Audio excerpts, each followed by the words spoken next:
Hi everybody, welcome to Google's Teach from Anywhere series. It's really nice to have you, and today we're chatting about Google Classrooms and discussions and how do you do it when you're in a remote context using slides, Jamboard and Meet, and I think you're really going to enjoy the session today. So let's introduce the panel to you. I am Shalana and I'm hosting the call today. So I work at Open Networks, we're a Google Cloud partner. I'm also a Google Certified Trainer and Innovator, and I come from a high school teaching background. So it's really nice working with other educators in this environment. In the YouTube chat, you've got Grant. So he's saying hello to you. He's going to share a Q&A doc with you. So if you've got questions, please say hi to Grant. Please tell him how you're using Google Meets video conference calls. He's also a teacher, but he's also our team lead at Open Networks. An education sector, and he's looking forward to chatting with you today. And then we have Katie. She's our training lead at Open Networks. She's going to be showing you how to use Meet and slides, and she's got some really cool features to share with you. She's also a high school musical teacher, and she can build violins, so she's multi-talented, and you're going to love hearing from her today. Then Shay is joining us from Weinberg Girls High. She heads up their computer applications technology department, and she's got some really nice examples of how her kids have been working with the tools we're chatting about today. And then we've got Rob, the Director of Innovation at JP Boys High.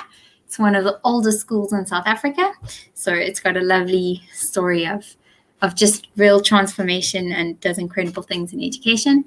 And Rob's going to be sharing some more on how his kids are working with Meet and slides. So I think you'll really enjoy hearing from our educators on the call. And I'm going to dive in with what we're covering today. So today's session, we're going to do teaching online tips, and then we'll do a practical demonstration for you. And you're going to really see lots of practical examples today. And then you'll hear from Weinberg, JP, and then at the end, we've got questions and answers. So please ask questions, and we're so looking forward to answering them for you and really sharing with you today. So let's start off with the first session, some online teaching tips. All right, so when you're in a physical classroom, you have all the resources at your fingertips, and you're used to walking in, writing things up on the chalkboard, or you have a whiteboard that you write stuff, or a smart screen, and you're used to that sort of workflow. Like, I have this content I want to deliver to my students, and this is how I'm going to present it for them. This is how I'm going to make it really full screen. Maybe you have a data projector, and you're used to your students being in the same room as you consuming content. With COVID and the shift to online learning, that's really sort of changed, in that you have students joining remotely via cell phones, via laptops, so all different devices. You're not in the same venue. You need to present to them and see them all on the same screen. So how do you manage that? Maybe you have one device, maybe you just have a mobile phone or a computer. So really what we're going to be chatting about today is, how do you manage all of this equipment in one little digital space, and what are the tools that you can use to achieve that same workflow that you're used to. And I think it's all about designing what it is you want to achieve, what you're trying to demonstrate, what type of knowledge you're trying to share. So I'm going to show you some different drawing tools that Google have. They have quite a few different types of tools that you can use. And obviously, as a drawing tool, it's got a white blank canvas, and then you can add the elements that you need to for that. So we're going to have a look at some of those tools. All right, so there's one called Chrome Canvas and there's one called Auto Draw. These are just two really fun tools. So I'm going to go into a demo for you of both. So I've just got them loaded. Chrome Canvas is literally canvasapps.chrome, or if you just Google Chrome Canvas, you'll see the tool that you can use. And basically, it's got two little ways that you can start a drawing. So you can say new from drawing or new from image. So let's just click on new from image. So I can select an image that I have. So I've got this science example over here. So say this was my science diagram that I needed to explain to my learners. There's this little tool over here on the top right-hand corner that lets you add layers. So this is the advantage of using Chrome Canvas, is that you can add another layer and then you can make that layer visible and invisible. So if you've got a whole bunch of stuff you want to write up and then you just want to remove, it's really nice to work on those different layers. So we can just, you've also got a whole bunch of different types of markers. So say I was doing a diagram for my kids and I wanted to say, okay, we're trying to measure this distance over here. And we discuss, and I teach my whole science lesson, and I'll be like, think about the hot air in this balloon, and we'll discuss all the things that we need to go through. And then say I want them to work without all of my extra annotations, I literally make that layer invisible, and then you've just got that drawing over there. That's your static image. So it's really nice if you need something where you want to overlay different images. If you are used to working with a projector and you've ever seen a teacher with those old school overhead projectors where they've got transparencies on top of transparencies on top of transparencies, Chrome Canvas is going to achieve that for you with the different layer tool. It's also really nice if you teach any art and design subjects. You'll be used to this sort of concept of working with different layers and making them visible and invisible from a Photoshop type context. So these are just two really fun drawing tools. I'm going to spend like a minute just showing you what's available and what's out there. This one is called AutoDraw, and one of the really fun tools about AutoDraw is the fact that it's got artificial intelligence built in. So if you want to draw something and you're not so great at drawing diagrams, or you want to create some really funky posters for your classroom, if you select the artificial intelligence feature, say I wanted to draw a pen, because one of the challenges on drawing with a computer is if you don't have one of those really nice touch screens that you can draw on and you're literally just drawing with a mouse, your drawing doesn't exactly look like a pen. So what you'll see what the AI feature is doing is it's trying to guess what I'm drawing, and then I can literally choose that object. There's a nice pen that I can insert into my illustration. So this is such a nice way of creating a poster and just getting slightly better drawing quality when you're trying to do a demonstration. So let's see if I can get a pot plant going over here. Okay, my pot plant's not looking so good. It thinks I'm drawing a hut. So you can basically just scroll through the different things and then you can see, okay, I'm actually trying to draw a plant, and you can drag and drop your different elements, change your colors. So this is just if you need some help drawing and you really find it difficult to draw on a digital screen, I'd suggest going to check out AutoDraw and then use the AI to help you get really nice diagrams, and you can play with creating some really funky and cool posters. Okay, so that's just one or two cool sites that you can use. Last little quick demo of a tool that I'm going to show you is Google Drawings. Now you can see Google Drawings as a tool on its own within Google Drive, or you can actually insert Google Drawings within a document. So if you've got a document open, so a lot of teachers always ask me, how can I draw my maths and science tests in the Google environment? How do I do it within G Suite? So if you have a look over here on this Google drawing, if I double click on it, I can edit it. Now the advantage of Google Drawings is that you've got all the different shape tools that you can work with. So you can do this in slides, but it's also really nice to do it within drawings and embed it in a doc. Here you've got your different shape tools. So you've got your squares, your different types of lines. You've got a scribble line if you need to do something freehand. But for most of your maths and science diagrams, your lines are going to work well. And then what's really nice is you can add your text boxes with your different characters and your different types of fonts. So if you need to do a drawing or something and you're demonstrating within an actual document, then Google Drawings is going to be the tool that you're going to use, particularly if you want to add the text boxes and all the different types of shapes and add images as well. You can insert images throughout the Google environment. You'll see this insert image option, and you can add images from Google search. So you can actually search for an image or an image saved on your drive or on your computer, and then you can go in and edit that image as you need to. So yeah, just a really nice way of recreating science diagrams. You 100% can do it in the Google environment. All those tools that you need, your lines, your different types of lines, that's all available to you in Google Drawings. And then if you need to add images, so for example, here we needed to create, we were measuring the distance of the hot air balloon from the ground. So we've literally added a drawing, an illustration that you can see added an image, and then we can go in and add all our arrows that we need to create that diagram. So there's an image overlaid with a line. There's our line, and then the little text box with the meters, etc., etc. So go in and check Google Drawings if you need to. Okay, and then the main star of the show today is going to be Jamboard. So let's have a look at what we can do with Jamboard. So these tools, you've seen different ways of creating the images and creating the drawing.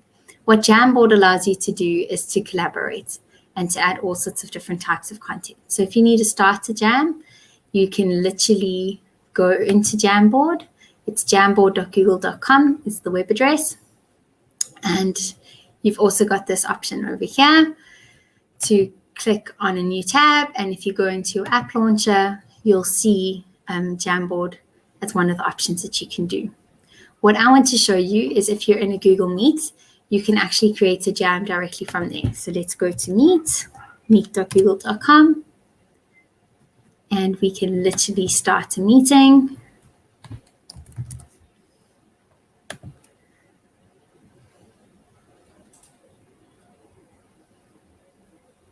Just going to quickly mute my mic.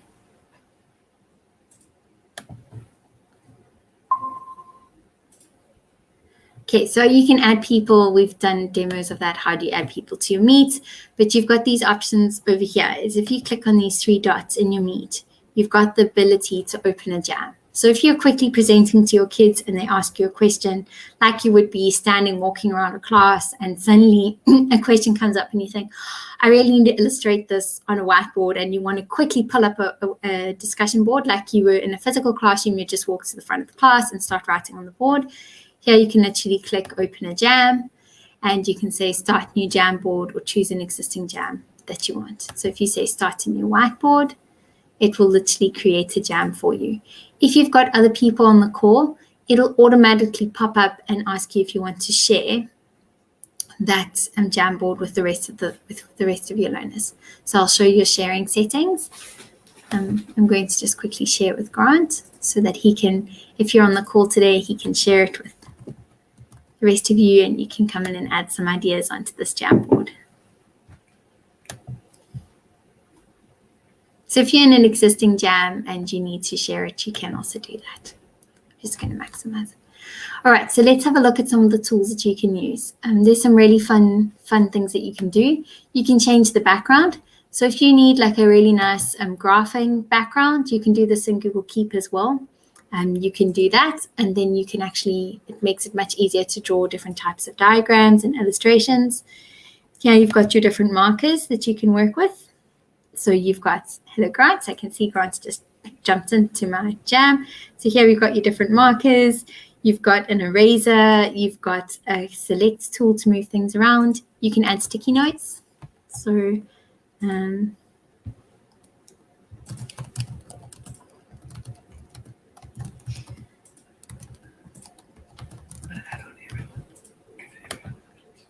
yeah, so Grant's going to share to make it that anyone with it can edit it. So if he shared it with you in the YouTube chat, you can join in and actually be part of our demo today.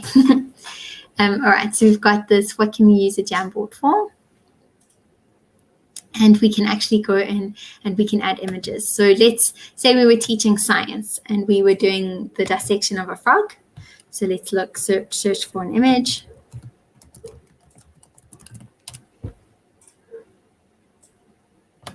There we go, we're going to add it. And now we can actually go in and add text boxes and explain the different parts of a frog. So we can say lungs, whatever it is that we needed to do. And then we could actually go in and add our different labels as we needed to. Another thing that could be a nice way, maybe one image, maybe you're explaining water precipitation. So let's explore precipitation. Spelling live and presenting at the same time always is a little daunting. So say you wanted to explain the water table. So here's a nice illustration. So like I'd have a projector There we go. Thanks, Grant, for adding web feet. You know, I could now go in and talk through this whole diagram to my kids and they could see. So if you've got it, you can either share it, presenting it to your screen, or you can actually go now and talk through. You've got this really nice little laser pointer, so you can actually go and point out the different areas. Here we've got our water table evaporating, it's creating rain, and there we go, the clouds are getting full and we have rain, and we start this whole cycle all over again. So you've got a lovely little laser pointer. You can add a circle shape over different areas, and you can add sticky notes, and you can collaborate, creating a whole lot of things. If you're running out of space, you literally just add a new blank screen. So there's no manual scrubbing off your whiteboard. You literally just click on that little arrow over there and you can add a new screen.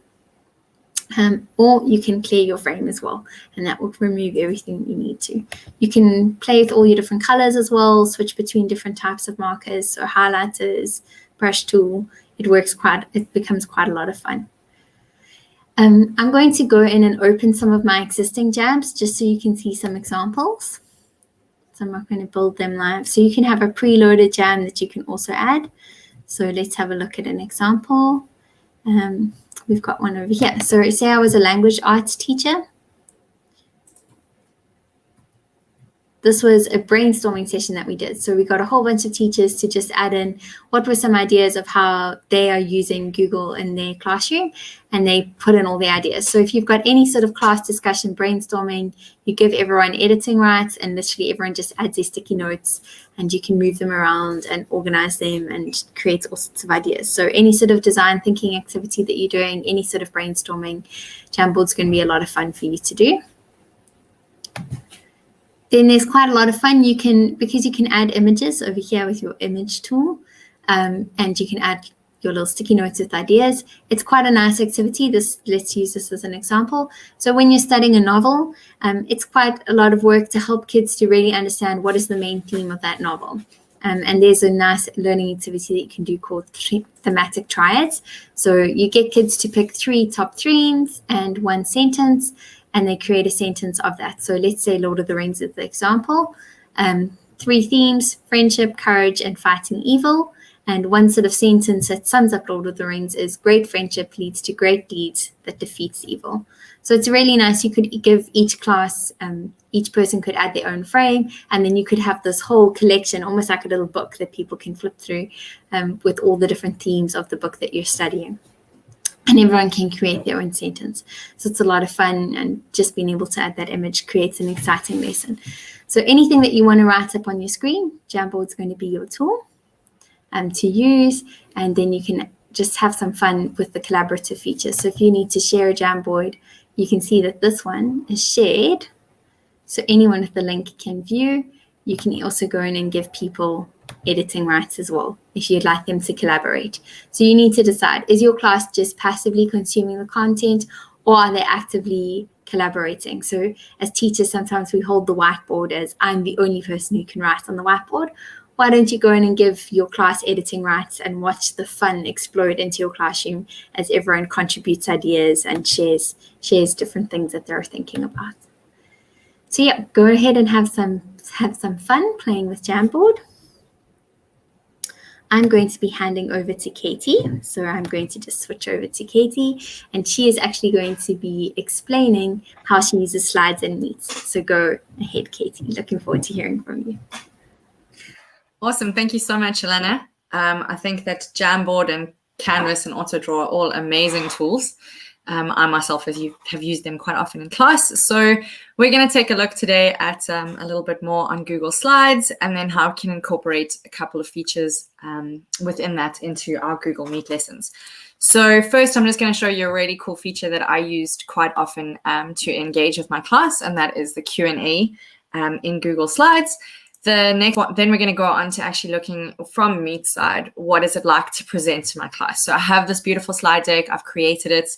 I now want to engage my students in this. So what happens then, and what does it look like from my side and from their side? And then with that, we're also going to be looking at splitting our screen into 2 different windows so that we can actually work if we only have one device. It's a lot easier sometimes to be able to see things from our side and the student side. So we're going to be looking at those 3 main features of today's or for my practical how-to. So I'm going to go ahead and just open, I've got a presentation here that I use for one of our training courses. So if I were to present my slides, etc., then this is what I want my class or my group of teachers to see. So as I work through it, I might present this beautiful quote, and I may want to engage my students in the lesson a little bit and allow them to actually start engaging. So there's multiple ways of doing this.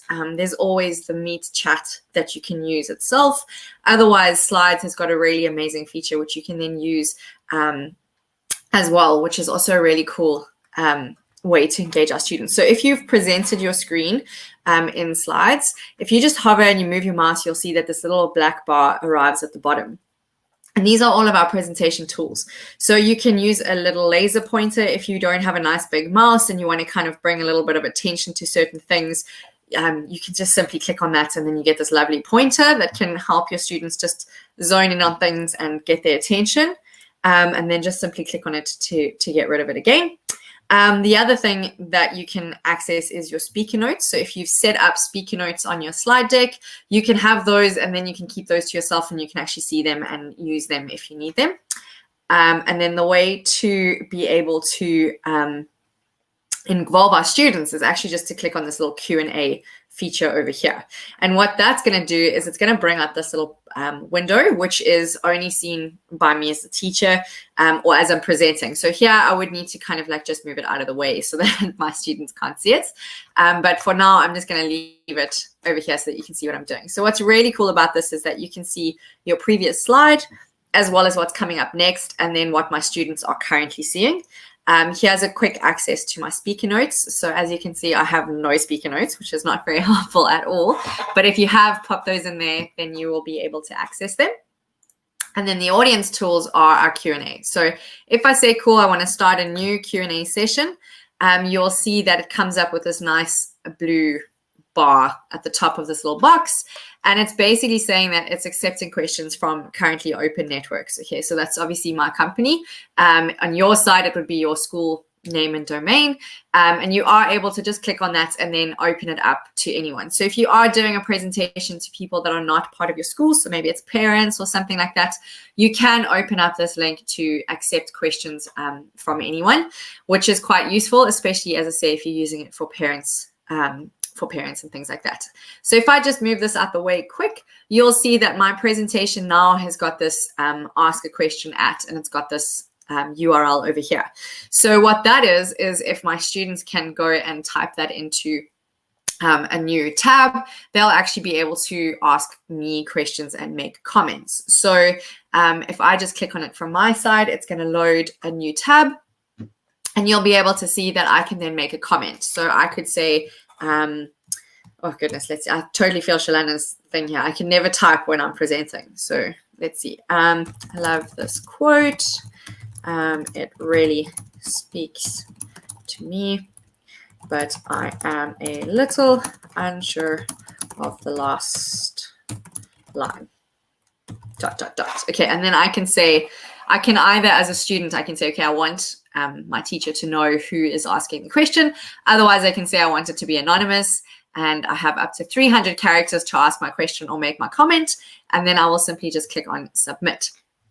So now that comes up on the student side. They've submitted that question. And if I just bring this little box back in, this is the teacher side. So this is what comes up when you click on Q&A, and you'll see that you can now see all of those Q&As coming in. So any questions or comments that your students leave you at that website, they will then be able to access it, or you will be able to access it. Okay. And if I just go back to my slide deck here that we were working on, if I want to actually use a student's comment or question, I'm actually able to present this to the class. So I can click on present, and it'll automatically change my slide deck that my class is seeing. So now we can all have this collaborative discussion. We can all work together, and we can then build up a whole lot of questions and answers based on people's questions and things like that. So we're able to now have a really interactive question and answer session within our class. We are also able to copy this link. Okay, so we can just click and drag over here, and then use copy or Control-C on our keyboard. And then I have a Meet already open here. So if I wanted to, I could then just go and open the chat, and I can pop that link into the chat to my students so that they now can go and use that link to post their questions and answers. Okay, if I go, I just want to get this back. Once we're done, I no longer want to have any questions and answers coming up to disrupt the flow. I can hide my questions and things that I've presented, and I can actually just turn it off. So I can say, okay, cool, it's done. There's no longer any Q&A, and I can just close this off, and it's gone back to my original presentation. And then if I want to get rid of all my tabs and things, I simply just hover over the black bar and I click a little pop-out box over there. So this is a really amazing feature to just get your students involved. And then within that, we can present it on Meet. Okay, so if I hop back over to my Meet call and I take a look at actually presenting slides on a Meet. If I go to the Present Now button on the bottom right-hand side, I have the option of presenting my entire screen. So that will present everything, tabs. And if I change a tab, it'll present all of my extensions and bookmarks and everything like that. I can also just present a window. So if I have multiple windows open, which knowing me, I probably do, I can then just present that. And then if you want to present a video or audio, it's always best to present just a tab. So then you'll only see sort of from this line onwards. So from just below your bookmarks bar. Okay, so I'm going to present my entire screen. I'm then going to select which one I want to present, which is going to be my built-in display. And I'm going to say share. And then it's going to load and it's going to say you are presenting your screen. So then I'm able to go and say, okay, cool, I want to present my slide deck, and I can go and flick over to that presentation. But even with my students in the class, all I will be able to see is the fact that you are presenting to everybody. And then if I go and I click on my slide deck, this is not what I see. I can't see my students and I can't see the Meet call or anything like that. So we're going to go into just splitting our screen, which is super simple and a really good way to split your screen into two little windows. And this is really effective if you don't have a second device that you can use. So if I click and drag this tab down, I can actually just go and hover my mouse on the right-hand side of my screen here. And you'll see there gets that little opaque block. So if I drop it, it's going to make that presentation that size. Okay, I can then do the same thing with the Meet. If I do that, and I just bring back my presentation over here. So now what I can do is I've got my presentation on one side. I can see all my students on the other. And if I want to make my Meet a little bit bigger, I can just hover over the side of the slide window. And when it gets the double arrow, I can then just click and drag it in and make this nice and small. And then I can make my Meet a little bit bigger so I can see all of my students. And then when I'm done, I'm simply just going to click on Stop Presenting, and it's going to pull back my screen from everybody on this side. Cool. I'm just going to close a couple of windows here, and we're going to jump in and hear from Shay and how they use it at Weinberg.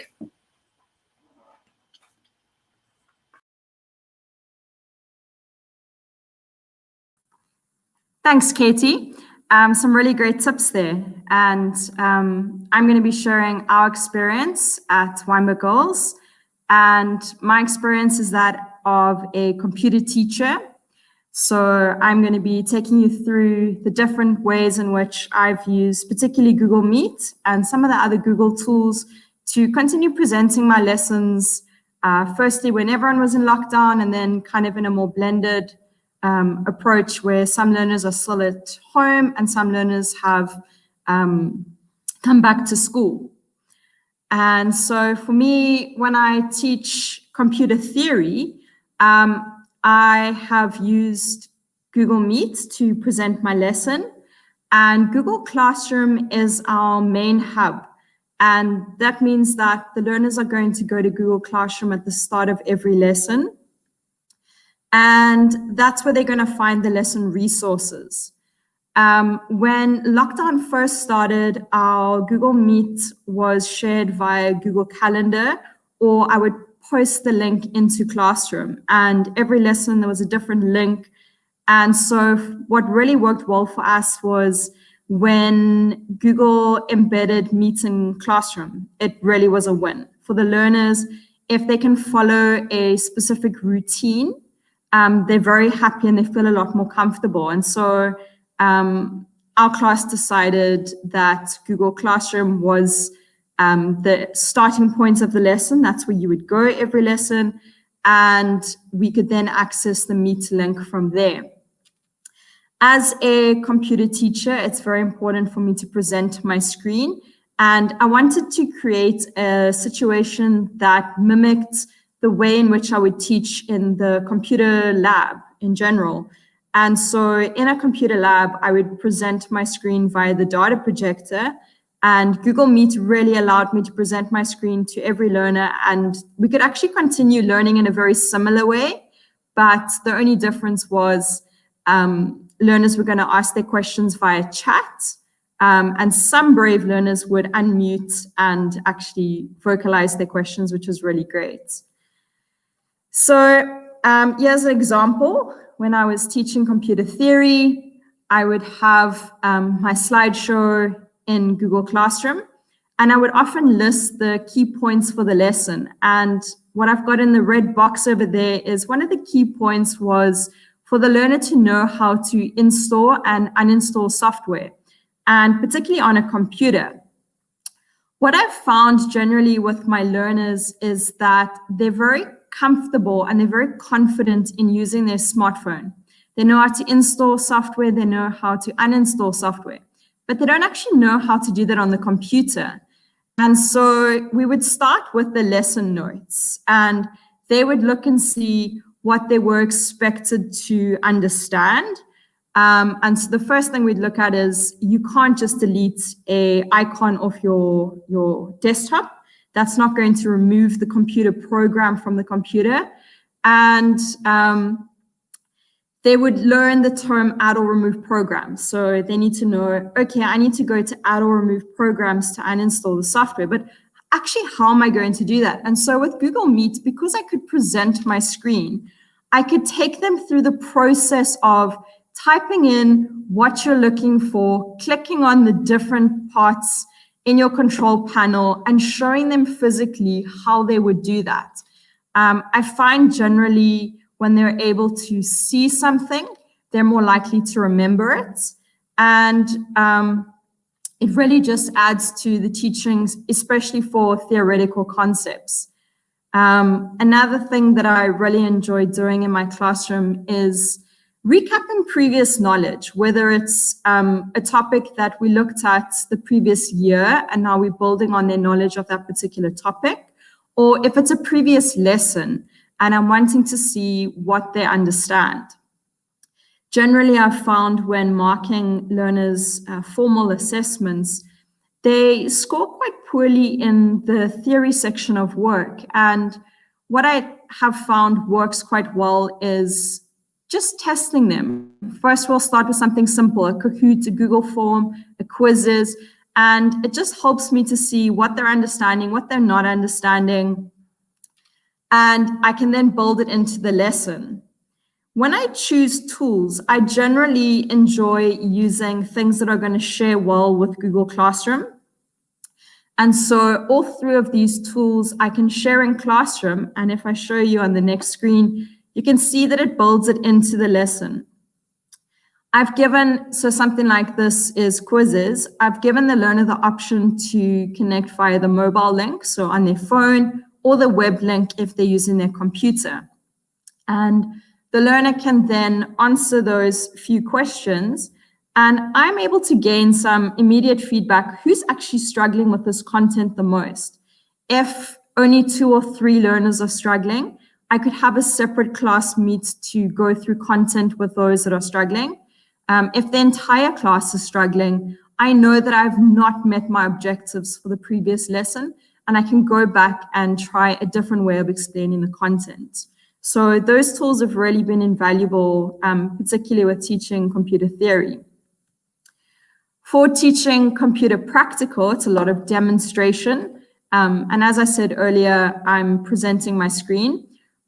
We also use Screencastify to record. It shares really nicely with Google Classroom. And it just enables those that don't have access to a computer at that point in the Google Meet to be able to review the work later. what I found in general was that quite a few of my learners could join the Meet on their smartphone, but they would have to wait till the evening when their parents are finished working to use the computer. And because I've recorded it, they can actually go work later by themselves, and they can contact me for help if they get stuck, and I can just have an individual meet with them, and they can present their screen, and I can see where they're going wrong and offer them some advice. The other thing that we worked out quite quickly in teaching a subject like computers from home is that generally if the learner has 2 devices, it's a lot easier. So if they join the class Meets on their phone, they can then follow what I'm demonstrating on the computer screen in front of them. They generally found it hard to sort of swap between 2 different screens on the same device. So that worked quite nicely for us. I'm just going to show you an example of when I was teaching the computer prac work. The first thing I would want to make sure is that all learners had the correct software installed on their computer before the lesson began. So when we looked at the section on web design, I made sure that they had one of the 2 Notepad apps installed. They're both free, and the learner could decide which one they preferred. And so when the lesson began, we didn't have to waste time on who's got an app, who doesn't have an app. We could just focus on the lesson content. So I generally would say in a lesson, we're going to look at 1 or 2 particular HTML tags. So I would explain the concept to the learner. I would show them an example, and I would often give them a tip to help them, because often learners will make the same mistakes. And if I point out the potential mistakes, they can actually remember how to correct it when they are working through things themselves. So in this example, we looked at how you would insert a hyperlink into a web page. And I would then, as the teacher, demonstrate how to do that the first time. They would try and they would follow along with me. And the third time, I would get them to do it by themselves. And so generally, we found it quite helpful to follow that sort of process. I demonstrate first, we work through something together, and then they try by themselves. And then I would always include a little screenshot with an example of what the answer should look like, just in case a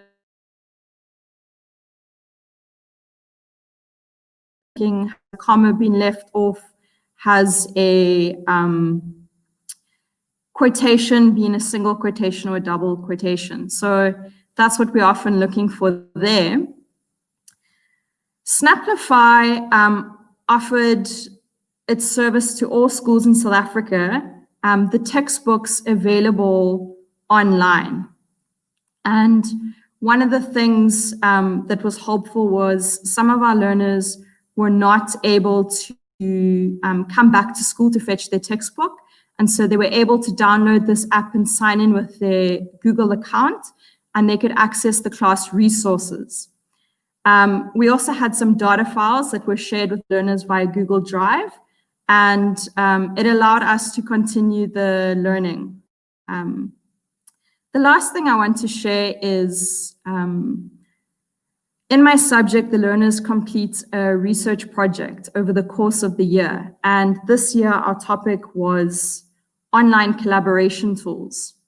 And what was really great was the learners were learning about online collaboration tools while using online collaboration tools. And so it really was beneficial for them to see these great features in the Google products. So they did their initial research in a Google Doc. They planned through what are their questions. They then drew up a survey using Google Forms, and they were able to send it out to different learners and get their feedback. And then they learned how to analyze those results in the Google Sheet. And if I just show you an example of what we did, the learners shared their work with me in folders, and that allowed me to go in and give them feedback after each lesson. If they were on the wrong path, I could kind of help them find the right way. And if they were on the right path, I could just kind of encourage them and say, keep up with the great work. And that seemed to really help. They created their docs and they shared them with me. And here's an example of someone's questions that were going to guide their research. So what is online collaboration? What are online collaboration tools? And those were things that learner was going to work through and learn from. We then looked at Google Forms, and they were able to immediately get feedback from form responses and sort of get an idea of what the people that had filled out the form were feeling. And they were able to look at the responses in the Google Sheets. And I think one of the most useful things was that they were able to look at the Google Sheet and learn how to analyze that information to make sense and how to create new knowledge. And I think it's such a vital skill in the sort of world that the learners are going to be leaving school and entering. And so the different Google tools have really helped us with our online learning and keeping it happening during this time. I'm now going to hand over to Rob, and let's see what they have to share, what he has to share from JEPI. Yeah, thanks, Zay. Hello, everyone. My name's Robert. I'm the Director of Innovation at JEPI High School for Boys. My main role is to help develop and implement innovative teaching methods for our school, as well as help train our staff in how best to use the different tools, with Google for Education being our primary digital tool set. One of the things that I'll be sort of taking as sort of a whole school approach of how we used Meet to teach online while the country was in lockdown, but then also how this has evolved to sort of meet the needs for those teachers who are in a blended learning environment. So one of the main things that we found out quite soon is that we needed to have a level of uniformity with how we engage with our students online. It's important that our teachers have their own flavor and their own way that they teach. But when it came to the practical day-to-day aspects of teaching via using Google Meet, we found that there needed to be a set form of processes as well as rules and expectations set, both for the educators as well as the students, on how to get the most out of Google Meet. So some of the focus points that we had to consider as a whole school, and which you can also imply in your own lessons, is the preparation and the setting up for the online lessons. What is the type of work? What are the settings that are available in Meet? Why would you use certain settings over others? And then also, when you start an online lesson, setting expectations for your learners, especially if this is the first time they are using it. You have an idea of how this excitement and novelty can sometimes lead to quite I wouldn't say a disaster of a lesson, but a very excitable lesson. And so we need to try and set expectations that teachers can work with, as well as the students, how to behave online. Then I'll give a bit of an example of some of the online lessons I had. And then also, if you record these lessons, what are the best practices? How do you share them? How do you get them across? And then also something a little bit more pedagogically focused, but when you do these Meet online lessons, bear in mind that, as Shay mentioned a little bit earlier, sometimes some learners can't be on the call at the same time. So they need to watch these lessons as a recording. So we need to think about when it's in person being synchronous, or when somebody's watching it as a recording later on being asynchronous. What are the things you need to bear in mind when you actually do these online lessons? Google Classroom is our main go-to app that we use when it comes to integrating Google for Education. And as Shane mentioned, one of the best things that happened was Google Meet integration within Google Classroom.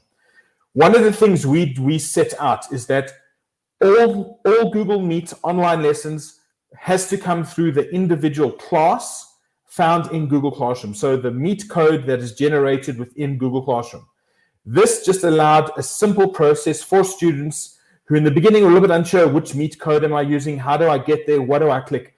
By turning it on within Google Classroom, we created a sound strategy that students who sometimes need a little bit of repetition knew where to get the actual links they need. So if they had a look at their timetable and they knew for this hour it was going to be grade 8 history, they would know to click on that tile for Google Classroom and then click on the Google Meet code and then join it. What we did in the backhand, for those of you who are more technically minded, is we, in the administrative console, we made it that only students within our domain could actually join that. And also students could only join once a teacher had already entered the classroom. This just allowed for a little bit more control, and that there weren't things happening behind the scenes that could have maybe led to things getting a little bit more crazy. By putting in these strategies, putting in these settings, we allowed for a more streamlined, uniformed approach for teachers as well as for students, where to find and actually use the link. One of the things we actually had to bear in mind is we had to lock in the certain settings for a lower resolution. Some of our students would maybe only be able to use their device later on that evening, or they didn't have a stable internet connection, or they had limited data. So if they were going to view an online lesson or they were going to watch it later on, we set the settings within Google Meet to send it at a standard resolution and receive at a standard resolution, just so that the amount of data students were going to be consuming on the other end was at a much lower level, so that their lessons could get through without any breaks in it. Or if they had to watch it later, they could maybe use their free data that was available after 7 o'clock at night, when they could only use the device once their parents had finished work. This just allowed for an ability for students to actually conserve the data so that they could, in their own time, in this case being asynchronous, being able to actually work with the content that's being delivered by their teachers. This is important because we have to understand that within a South African context, and I'm sure for many other countries, that having a stable internet connection or having access to affordable data is not necessarily available to everyone. And we need to be conscious of our students and the different socioeconomic conditions they might actually have. So when we plan or when we do things, or we're going to be showing a lot of pictures, until such time as data becomes a lot more affordable and reliable, we just need to be a little bit more conscious with how we actually share these online lessons with our students, so that it makes it a little bit easier for them to do going forward. One of the things we also did was to set expectations. So on the screen at the moment, we have our landing page that every single teacher had to put as their first slide if they were going to be sharing a screen, or if they were going to have an online meet. By doing this repetitively, we set expectations of how students needed to behave online, bringing in aspects of digital citizenship, letting them know that the school's code of conduct would also apply to online lessons, knowing how to behave, also how to use the chat function appropriately, and also to type any questions. And also, so that we don't have any backfeed or anything in the beginning, is that we asked for the mic to be turned on only if the teacher asked, until such time as we had an open session towards the end of each online lesson that they could then ask. One of the things that we also did to help mitigate data use is that when the teacher was busy doing an online lesson and presenting stuff, we asked for the students' cameras to be off. This just, once again, just helped to minimize the amount of data that was being used to actually record the actual lesson that was being used. And then later on, we asked for all the cameras to be put on so that we can see that the students are engaging and they're listening, and that allowed for an interactive or that human approach to teaching that was severely lacking during lockdown, but also just to see that there's a level of engagement. So this particular screen here was something that was shared with every single teacher, and was set as the loading page while they were waiting for students to actually join an online lesson. So yeah, I have a screenshot of one of my history classes, and what we actually did here is that so I teach grade 8 history, and I'm the grade coordinator for grade 8 history as well, is that the different history teachers at the grade 8 level were invited into my Google Classroom, where I would then deliver a lesson, and they would see the content and how things were actually put across, and they would engage with the students with the actual lessons itself, so that when they went back to their timetable slots with their students, they already had an idea and an aspect of what needed to be discussed, what type of questions were being asked, so that there was continuity across the different grades. Once or twice, we even had a Google Classroom where we had the entire grades together. This was for all subjects across the school, where they would join together for almost like a super lecture, where all the different students were together and all the teachers were together, almost like a grand Q&A lecture type format, so that it allowed for a bit of a bonding experience. one of the things that we as a school brought into this, even though the technology is great, what was really that we found missing, especially in the online space where people weren't allowed to meet during the lockdown, was the students wanting to interact with their peers and their teachers in a slightly more informal lesson.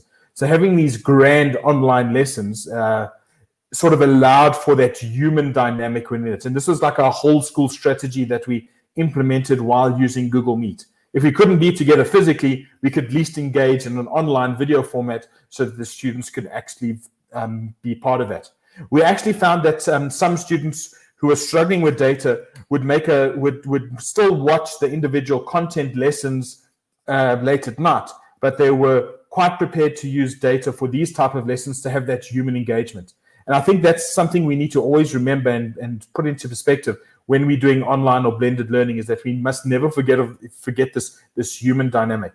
Some of the interesting things by doing these lessons is that you might sometimes find some students are slightly more extroverted, some are more introverted, and one has to, just similar in a physical classroom, you sometimes need to coax some students out to talk a little bit more, and actually looking at your student's name and asking them their opinion. And it doesn't matter how long or how quick they talk for, just so that they can build a little bit more confidence in this. And these are some of the strategies and the tips that we shared with all our students when it came to actual online lessons. When it came to recording best practice, especially if students couldn't actually join a lesson, we created a shared drive for all the subjects, and these recordings would then be placed into the actual drive. And then as the grade coordinator, I would then give sharing permissions to the different teachers, who would then post the videos back into their individual Google Classrooms. Not only with the actual video, but we have a Google Doc here, which would be the chat, so that they can actually follow in the text format what was actually asked. This actually allowed for those students who couldn't watch an entire video, but they could use less data to actually follow the chat of the video. They could actually read the text and get a gist if data was an issue, or if they were in an area where there was very unstable internet connection. One of the other things about having this recording best practice is that you'll find that some students would like to go back and watch these lessons again later on, especially when it came to revision. Or maybe they missed something, or they had an activity that they wanted to watch again. They could go back to Google Classroom once we had shared these videos, and they could be engaged with it. And finally, one of the things that I would like to mention is just the whole idea of asynchronous versus synchronous lessons, especially that when you do these lessons as a school, we made it quite a conscious thing that we as educators had to be aware of the idea that some students would be involved with these live lessons, and they would get a benefit out of being involved in the here and now, but some students couldn't. So we needed to structure our lessons in such a way that if somebody was going to watch this later on and not have the context of asking questions immediately, we could present it in a simplified format that they could then watch. And then if they needed to, they could then ask questions via the chat function in Google Classroom, where the videos were actually presented. Essentially, we had a really good run with regards to the lockdown and then blended learning afterwards by using Meet.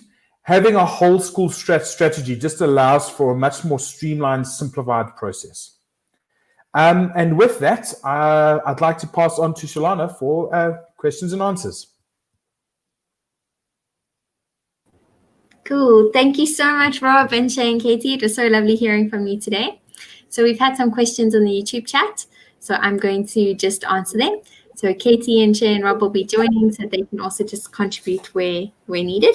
So one of the first questions was about the pen tool in Jamboard. So I'm just going to quickly show you that. So if you have your Jamboard open, you'll see your little pen tool on the side. So if you wanted to write out your equations, you have sort of two options. You've got this text box, and you could say, let's say we were doing 4 plus 15 equals, and then you can actually have your equation there. If you need to make it a little bit bigger, you just drag your text box and it makes it bigger. Say we wanted to write in the answer. Let's check how good my maths is. 19. There you go, you've got your pencil. So I'm just using my little mouse pad to draw and write different things. You've got a highlighter tool as well, so you can switch between your different tools. So you can highlight as well. That's a black highlighter, so it's kind of blacking out the 5. So you've also got this little eraser. If you make something unclear, you just erase. This is a text box. You can also just select it, and you've got options to delete, duplicate, edit as you need. Okay, so that's just some of your little text editing options. If you've got diagrams, you can add those images, and then you can animate them and write about them and add them to Jamboard. So it's also an app. Go download it on Android, and you can work with your Jamboards live there. There was another question on Google Classroom. Rob shared so nicely about that whole workflow. So, and I think you also saw that in Shay's lesson. Like, you've got Classroom, which is where everything, your hub is happening, where you're sharing all your resources with students. So if you're on an education account, I'm just going to switch over here to an education account quickly. If you're on a Google for Education account in Classroom, you have this option to add meet links that Rob was showing. So I'm going to just answer Rose's question and show you how do you add that meet link in your Classroom. So let's quickly open up a demo class. So I think, what you saw is that everything was shared with the kids. So instead of having maybe a physical workbook that kids are working with, like Shay was showing, you have your digital textbooks, you have software and a computer that they're working with, you have quizzes that they're going through. So the kids are going through all this content. And when you're using something like Classroom or sharing folders via Google Drive, you can actually go in and check student work. So in your little Classroom settings, if you click on your settings gear over here, this is the settings for each individual class. You've got this option to create a meet link. So you can just generate your meet link. Sorry, it's down here. Click generate meet link. And then you have this option to make it visible to students. And my Chromebook needs a charger. Visible to students. So here you've got visible to students. You turn that on, and then they'll be able to see it on the home screen of the Classroom. So you've got this option over here to reset the code if you need to. So where you find that is over here. You've got your settings gear for each individual class. So open up the class you want to create the meet link. Click on the settings gear, and I've got a charger. Click on the settings gear, and then you can generate your meet link. What it does is in the stream, on this little banner at the top of your class, it creates the meet link. And these meet links are super cool because they're secure. So it doesn't let a student join that meet if the teacher isn't on the call. It's kind of like opening up a classroom, and then you as the teacher are on the call. If a student tried to join this call and I wasn't in the call, it would say error, you can't join the call. So it's a really nice way. There is some settings you have to do on the admin console. So sort of difference between Google accounts. If you have a Google for Education account, it's actually linked to a specific domain for your school, and then you lock it down and you say students can't place video calls, and you have someone who manages that admin console. If you're just using free Google accounts, then your Google Classroom will look slightly different, or if you're on a business account, it'll look slightly different. So that's your different questions. So I hope from today's session, I know Enos asked a question about Jamboard and Whiteboard. What is the difference? Essentially, I just want to show you this little screen quickly. Essentially, what is happening is when Jamboard is basically a whiteboard app, something that you can write on. So in Google Meet, it says Whiteboard over there, and the app that is allowing you to have whiteboard functionality is Jamboard. So it says open up a jam. So that's sort of the idea. It depends if you're used to a chalkboard or whiteboard in your classroom to work with that. And if you already have your students on the call, it'll pop up with this little screen, and it says some people need access to the file. So as you click on the 3 dots in your Meet, you open it up, and there you go. You can share it straight away and open up a new jam. So thanks so much to Rob and for sharing from how JP's doing it. I think it's a really nice workflow that you see, what is your classroom practice? How do you educate kids to engage with you in a video lesson? And then what are some ways that you can track their learning? We saw Shay, you can do quizzes, and then how do you actually share content with them? So you can do demonstrations with with a Jamboard. You can do have all sorts of types of content with Classroom. You can have presentations that the class is going through. Katie showed us so nicely how you can use Google Slides and get people to feedback and chat with you. So yeah, all the best with your lessons. If you've got any more last minute questions, pop them into the comments. It was so nice to see so many of you on the call. We've seen you coming back each week, so I know that there's another webinar tomorrow. And yeah, drop us some feedback. There's also another webinar next week. We're chatting about connectivity and what do you do in situations like Rob was explaining. How do you make your meets lower resolution? How do you allow students to connect? Yeah, so thanks everybody for joining. Katie and Rob, any closing comments? Not from my side. It was just lovely to be here today. So thank you very much. Yeah, thank you so much. Awesome.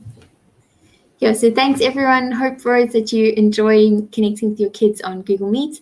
I saw one of you had a question about Google's teaching web design. Go and check out Google Sites and all the kinds of things you can do with Google Sites. How do you create a website? And then hopefully you've seen how you can do a video call and you can actually live demo creating a website on the call. So hopefully you can present your screen and you can actually chat with your students in the class. So go and check out the Google tools. Google Meet is going to be your video conferencing solution. Sites is where you're going to build websites.